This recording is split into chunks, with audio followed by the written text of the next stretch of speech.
Hi friends, మన ప్రకృతి YouTube channel స్వాగతం. ఫ్రెండ్స్, ఈరోజు మనం మరో కొత్త మొక్క గురించి తెలుసుకుందాం.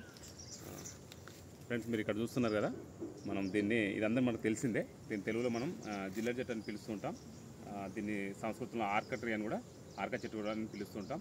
దీన్ని సైంటిఫిక్గా కెలోట్రాపిస్ జైగంటియా అని పిలుస్తుంటాం.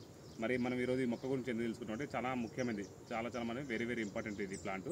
ఎందుకంటే ముఖ్యంగా దీని ఈ లీవ్స్ని మనము ఇట్లా తుంచినప్పుడు మీరు చూస్తున్నారు కదా, చిన్నగా ఇట్లా పాలలాగా కనిపిస్తున్నాయి కదా, ఇట్లా లెటెక్స్ ఈ పాలలాగా కారుతుంటుంది. ఇది మనకి ఎక్కడైతే అంటే వ్యవసాయం పనులు చేసుకుంటాం కదా, మనం వ్యవసాయం చేస్తున్నప్పుడు మనకి ఏంటంటే మన కాళ్ళకు చెప్పులు లేనప్పుడు మన కాళ్ళకు ముళ్ళు గుచ్చుకుంటాయి. సో ఆ ముళ్ళు మనకు రావడం కోసం ఏంటంటే ఈ పాలు అనేది ఎక్కడైతే ముళ్ళు గుచ్చుకుందో అక్కడ మనం పోయడం వల్ల ఏమైందంటే అది తొందరగా అంటే మనకు ఎమ్మటే అది పోసిన ఒక 1 day 2 days అది మొత్తం అక్కడ ఫ్రీ అయిపోయి ఆ ముళ్ళు అనేది మనకు బయట రావడం జరుగుతుంది. సో ఇది మనం చాలా వరకు యూజ్ చేస్తున్నాం. ఇంకొకటి ఏంటంటే ఇంకో ముఖ్యం ఏంటంటే ఇదే మిల్క్ అంటే ఇదే పాలు ఇట్లా కారుతున్న పాలని మనకు వెనకట అంటే కొన్ని డిస్ట్రిక్ట్లలో మనం డాటా కూడా కలెక్ట్ చేయడం జరిగింది.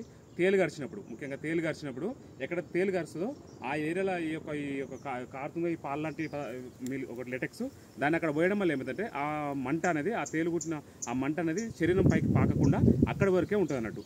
సో అదే అక్కడి వరకు ఉండి తగ్గిపోతుంది. ఇప్పుడు అది పోయకుండా ఏమిటంటే మనకు ఆ తేలు మంట అనేది మనకు శరీరం పైకి వాకి మనకు ఎక్కువ ఛాన్స్ ఉంటుంది. అందుకు కూడా దీన్ని వాడేది. ఇంకొక ముఖ్యంగా ఏంటంటే దీని యొక్క లీఫ్ ఇప్పుడు మనం ఇక్కడ చూసినాం కదా, ఇక దీని యొక్క లీఫ్ని ఏం చేస్తారంటే చాలా ముఖ్యమైనది. ఇది కొంచెం మేము ఇక్కడ కరీంనగర్ నిజామాబాద్ ఏరియాలో మనం డాటా కలెక్ట్ చేయడం జరిగింది. దీన్ని ఏం చేస్తారంటే కొంచెం అంత రోస్ట్ అంటే పేల మీద దీన్ని కొంచెం ఇట్లా కాపినట్టు చేసి ఎవరైతే పెద్దవాళ్ళకు మొక్కల నొప్పులు ఉంటాయి కదా, సో ఆ మొక్కల నొప్పులకి ఇలా మొక్కలకు కానీ చేతులకు కానీ ఇలా పెట్టి మన బట్టతో కట్టడం జరుగుతుంది. అలా చేయడం వల్ల ఏమవుతుందంటే ఒక నొప్పి అనేది గుంజుతూ ఉంటుంది. సో అలా మనకు 2-3 రోజులకు ఒకసారి అంటే అలానే మనం రోజు మొత్తం ఉంచకుండా ఒక 8 గంటలు 10 గంటలు మాత్రమే ఉంచాలి.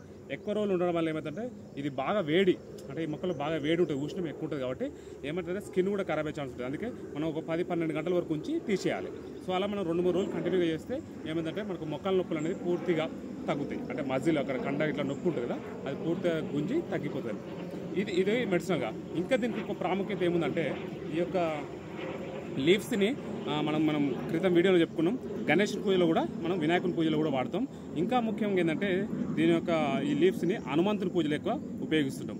అంటే ఈ లీవ్స్ని కట్ చేసి అంటే తీసుకొచ్చి ఇలా అంటే ఒక్కొక్క లీఫ్ని పెట్టి ఒక మాలలాగా చేసి మనకు హనుమంతుని మెడలో అంటే హారంగా వేసేవాళ్ళు.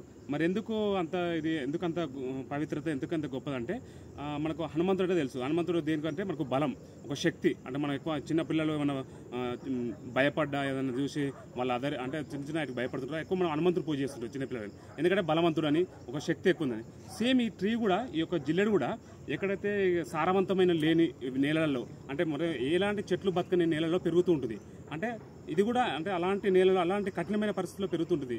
అందుకే ఇది హనుమంతుడికి ఇష్టం. హనుమంతుడు కూడా ఎలా మనకు ధైర్యంగా ఉంటాడు, అంటే చాలా బలవంతుడు. ఆయనకు ఎలాంటి ఆపదలు వచ్చినా కూడా ఆ ఆపదలు అనేది తట్టుకొని నిలబడే వ్యక్తి, ఆయనకు ఒక శక్తి ఉంది. సేమ్ అదే విధంగా ఈ చెట్టుకు కూడా, ఈ జిల్లెడ్ చెట్టుకు కూడా మనం చూస్తుంటే జిల్లెడ్ చెట్టు ఎక్కడ పెరుగుతుంటాయో ఇలా డ్రై ఏరియాలలో అలా ఎలాంటి గడ్డి రాని ఎలాంటి అంటే పెరగని మొక్కలు పెరగని ఒక నిస్సారమైన భూముల్లో పెరుగుతూ ఉంటుంది. అంటే దీని అర్థం ఏంటంటే దానికి ఆ దేవునికి ఎంత బలం ఉందో ఈ చెట్టుకు కూడా ఆ విధమైన బలం ఉంది కాబట్టి మనకు అది పెరుగుతుంటుంది. అందుకే ఈ యొక్క లీవ్స్ని తీసుకొచ్చి మనకు హనుమంతు పూజలో ఉపయోగిస్తుంటాం. దీని ఫ్లవర్స్ కూడా శివుని పూజలో సేమ్ మనకు శివుని పూజలో కూడా దాని ఫ్లవర్స్ని మాలగా చేసి ఉపయోగిస్తూ ఉంటాం.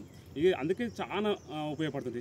కొన్ని ఏరియాల్లో కూడా నేను డాటా కలెక్టేషన్ కొన్ని ఏరియాలో కూడా మనం ఒక యవ్వనంలో ఉన్న యువతులు చనిపోయినా కూడా జిల్లెడ్ చెట్టుకు పెళ్లి చేసి మిగతా కార్యక్రమాలు చేస్తూ ఉండే.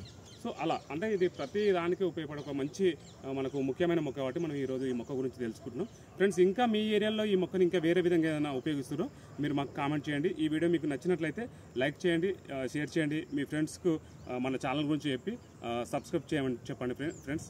ఇంకా మీకు ఏదైనా మోర్ ఇన్ఫర్మేషన్ కావాలంటే తప్పకుండా కామెంట్ చేయండి. Thank you friends.